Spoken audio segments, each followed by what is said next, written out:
Not knowing what's coming next is oftentimes really uncomfortable. Particularly within our early 20s, I feel like we've shifted from the super structured environment into this unstructured world of possibilities where there are so many different routes open to us. And it feels like nothing at all is really known for sure. We have no idea what's coming next, and everything is very uncertain. I'm going to share with you 3 approaches that I'm trying to take in my life whilst sitting in this discomfort of uncertainty. Annoyingly, the first step is acceptance.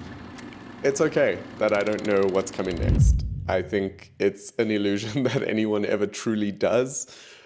And especially in our early 20s, we're not supposed to know. Not knowing is okay, and not knowing is kind of the point. This is particularly highlighted in Rilke's Letters to a Young Poet, where he says, "You are so young, all still lies ahead of you. Be patient towards all that is unresolved in your heart, and try to love the questions themselves, like locked rooms, like books written in a foreign tongue. Do not strive now to uncover answers. They cannot be given you because you have not been able to live them. And what matters is to live everything. Live the questions for now. Perhaps then you will gradually, without noticing it, live your way into the answer, one distant day in the future."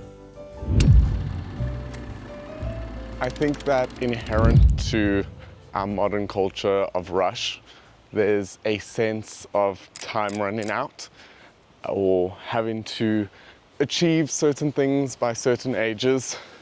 I particularly feel this when I'm speaking to older friends and family in their late 20s, 28, 29-ish. And it feels like they're oftentimes not where they thought they were going to be by 28, 29. And oftentimes really upset about that, and it's something that they have to come to terms with.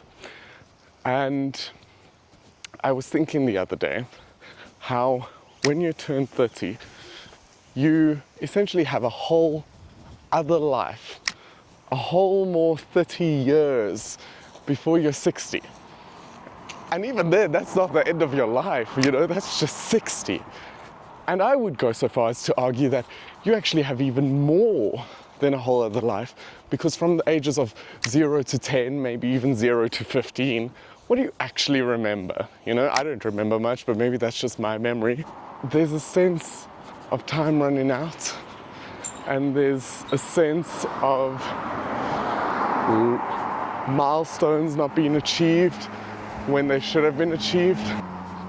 And I think it's a balance between carpe diem and memento mori, like seizing every moment that we've got, but also relaxing and realizing that we do have time.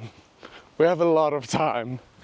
And, Seneca, life is long if you know how to use it.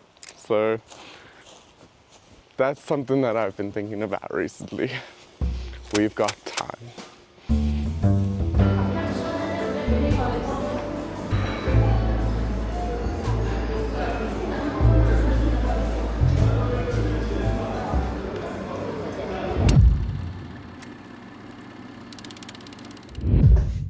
So what? Does accepting uncertainty or knowing that we have time make any of this any easier?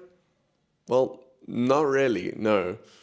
And that leads me to the last approach that I'm trying to internalize. Worthwhile things are difficult. There's a lot of great Hope Core stuff on this. Here's one of my favorites where it says, it's so hard. And the answer is, did you expect it to be easy? Another great one that I remember, and I don't know where I got it from, maybe my brain just materialized it in a dream or something, was, who told you that life, love, and magic were going to be easy? And that's a core thing that I'm trying to internalize at this stage. It's going to be uncomfortable. It's going to be difficult. And if we head back to Rilke, difficult things are what we were set to do. Almost everything serious is difficult. And that's what I'm trying to focus on right now. Embracing the challenge and trying to do my best to find joy while sitting in the discomfort of uncertainty. Thanks for listening to The Ramble. I'll see you in the next one. Bye.